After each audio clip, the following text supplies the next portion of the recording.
ઘણી વખત એવા ખર્ચા આપણા જીવનમાં આવતા હોય છે જે ખર્ચા આપણે એક્સપેક્ટ ના કર્યા હોય, અને આવા ખર્ચા એક્સપેક્ટ કરીને આપણે એક ઇમરજન્સી ફંડ તૈયાર કરતા હોય છે. પણ આ ઇમરજન્સી ફંડ રાખવું ક્યાં? એમને એમ કબાટમાં મૂકી રાખીશું તો દર વર્ષે 7% ફુગાવો વધશે, એટલે 7% એ પૈસાની વેલ્યુ ઘટી જશે.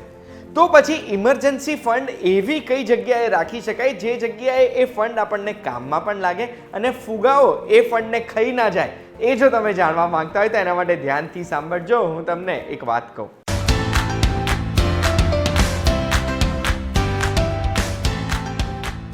એક વાત કહું, આપનું સ્વાગત છે. મારું નામ છે ગુંજ ઠક્કર. સૌથી પહેલા તો ઇમરજન્સી ફંડ શું છે ને કેટલું હોવું જોઈએ? તો ઇમરજન્સી ફંડ એક એવું ફંડ છે જે એવા ખર્ચા માટે છે જે ખર્ચા આપણે એક્સપેક્ટ નથી કર્યા. એનો મતલબ છે કે અગર નોકરી જતી રહે છે, કોઈ મોટું હોસ્પિટલાઇઝેશન આવે છે કે પછી વાહનમાં મોટો ખર્ચો આવી જાય છે, એના માટે આ ઇમરજન્સી ફંડ યુઝ કરવાનું હોય છે. અને એ કેટલું હોવું જોઈએ? તો આપણા 6 મહિનાના જે ખર્ચા છે ને એ ખર્ચા જેટલું એક ઇમરજન્સી ફંડ આપણી જોડે સાઈડમાં મૂકેલું હોવું જોઈએ, જેનાથી આપણને જીવનમાં ક્યારે બી પ્રોબ્લેમ આવે તો આપણે પૈસાના અભાવના લીધે, ફંડના અભાવના લીધે હેરાન ના થઈએ. નેક્સ્ટ સવાલ એ થાય છે કે આ ઇમરજન્સી ફંડ ક્યાં રાખી મૂકવું જોઈએ? સેવિંગ્સ એકાઉન્ટમાં બધા પૈસા રાખી ના મુકાય, કારણ કે એમાં 3-4% વ્યાજ મળતું હોય છે, જે ફુગાવા કરતાં બી ઓછું છે. ઘરમાં તિજોરીમાં ના રાખી મુકાય, કારણ કે ત્યાં તો 3-4% બી નથી મળતા. પણ પાછું આ ફંડ આપણે એવી કોઈ જગ્યાએ ઇન્વેસ્ટ કરવું પડે જે જગ્યાએ લોક ઇન પીરિયડ નથી, એટલે આપણું ઇન્વેસ્ટમેન્ટ આપણે કાઢવું હોય તો તરત નીકળી જાય, કોઈ વધારાના પેનલ્ટી કે ચાર્જીસ ના લાગે, અને એ ફંડ પૈસા પણ કમાતો હોવું જોઈએ. તો મુખ્ય છે ને ઇમરજન્સી ફંડ ઇન્વેસ્ટ કરવાની 2 જગ્યાઓ મેં આઈડેન્ટિફાઈ કરી છે. સૌથી પહેલા લોંગ ટર્મ ઇમરજન્સી ફંડ. આ એવું ઇમરજન્સી ફંડ છે જે કદાચ જ જરૂરત પડે ને જરૂરત પડે તો લાંબા ગાળે પડવાની છે. આ એવી જગ્યાએ ઇન્વેસ્ટ કરવાનું જ્યાં આપણને વ્યાજદર વધારે મળે અને પૈસા એમાંથી કાઢતા થોડા કલાકોથી લઈને કદાચ 1-2 દિવસ થઈ શકે. અને બીજું છે શોર્ટ ટર્મ ઇમરજન્સી ફંડ, જે હાઈલી લિક્વિડ હોય, જે પૈસા આપણે જોઈએ છે તો તરત આપણે વાપરી શકીએ છીએ.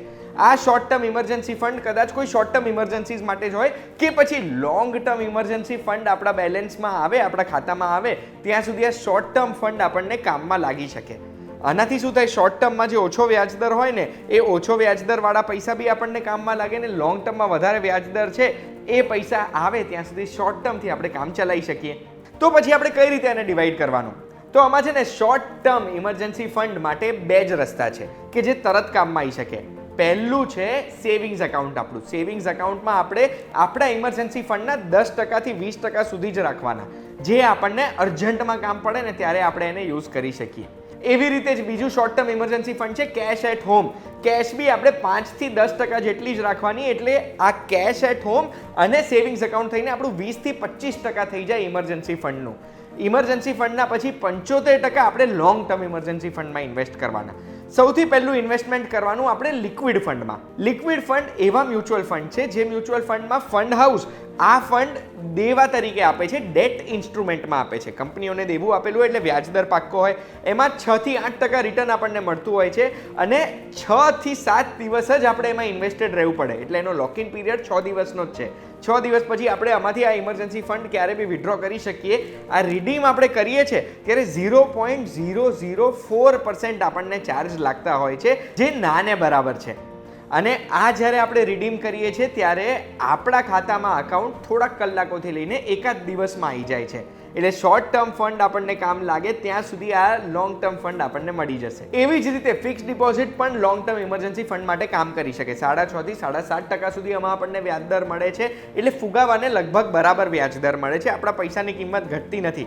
અને ફિક્સ ડિપોઝિટનો ફાયદો એ છે કે ફિક્સ ડિપોઝિટની ઉપર આપણને તરત લોન મળી શકે છે. અગર ફંડની જરૂરત પડી અને તરત પૈસા વાપરવા છે, તોડાવું નથી એફડી, તો એફડીના વ્યાજદર કરતાં 1% ઊંચો આપણને લોન મળી જાય, અને લોનનું પછી આપણે લાંબુ ઈએમઆઈ રાખી શકીએ કે એમાં એવો પણ ઓપ્શન હોય કે આપણે ખાલી વ્યાજવાળો પોર્શન પે કરવાનો આવે.